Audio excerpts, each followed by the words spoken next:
Hello students, my self मोहित त्रिपाठी। आज हम पढ़ेंगे कि बोरेन्स और कार्बोरेन्स के स्ट्रक्चर कैसे निकालें। रिंग स्ट्रक्चर जैसे क्लोजो, नीडो, अरैक्नो, ये सारे स्ट्रक्चर्स कैसे पता करें। ठीक है, तो इसके लिए हमारा शॉर्टकट फार्मूला हमने रखा है V-4n/2। ओके, V क्या है यहाँ पे? तो V is the valence electron in all the atoms which are part of skeletal structure of cage like boron, carbon, hydrogen etcetera, plus negative charge. Negative charge को plus क्यों किया है? Because negative charge means electrons. Okay, excess electrons. N क्या है? N is the boron और carbon atoms जो कि vertices को डिफाइन करते हैं। ठीक है, now based on the outcome of formula V-4n/2 we can arrive the type of borane is। ठीक है, आउटकम जो भी हमारा आएगा, जैसे V-4n/2 को अगर हम सॉल्व करें और सॉल्व करने के बाद आउटकम हमारा 1 आए तो उसका मतलब होता है कि टाइप ऑफ बोरेन क्लोजो होगा। मतलब जो भी बोरेन है वो क्लोजो स्ट्रक्चर रखता है, क्लोजो रिंग स्ट्रक्चर रखता है। ठीक है, अगर आउटकम 2 आ रहा है मतलब V-4n/2 को अगर हमने सॉल्व किया, वैल्यू रख के V की वैल्यू रखा, N की वैल्यू रखा और आउटकम हमारा 2 निकल के आया, तो इसका मतलब है कि वो नीडो बोरेन होगा। ठीक है, अगर 3 आया तो अरैक्नो, 4 आया तो हाइपो, 5 आया तो क्लैडो। जैसे एग्जांपल देखते हैं, पहला एग्जांपल हमारा है B7H7 2-। ठीक है, तो हमारा फॉर्मूला क्या है? हमारा फॉर्मूला ये है V-4n/2।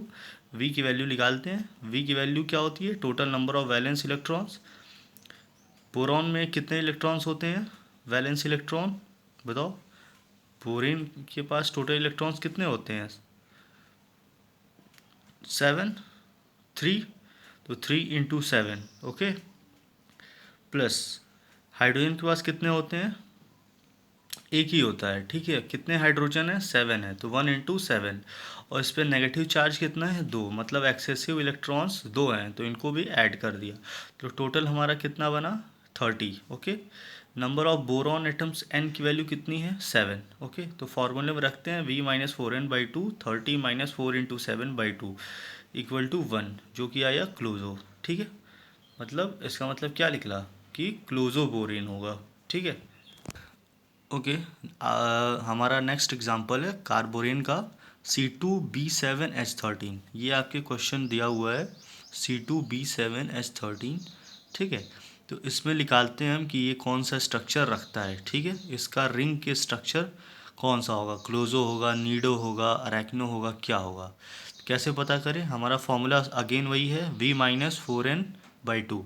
तो सबसे पहले V पता कर ले, N पता कर ले, फिर यहाँ पे पुट कर दें और आउटकम के हिसाब से स्ट्रक्चर पता कर लें। ठीक है, तो V की वैल्यू क्या होगी? कार्बन के कितने वैलेंस इलेक्ट्रॉन होते हैं? 4। ठीक है, कितने कार्बन? 2, तो हो गया 4 × 2 प्लस 3 × 7। बोरॉन के वैलेंस इलेक्ट्रॉन्स 3, कितने बोरॉन एटम है? 7, तो 3 × 7 प्लस हाइड्रोजन में 1 ऑब्वियसली, तो 13 × 1 कितना आया? और क्या इस पर कोई नेगेटिव चार्ज है? कुछ नहीं है, तो 0। ठीक है, तो टोटल आया 42। Number of carbon and boron atoms total कितने हो गए? 2 + 7 9।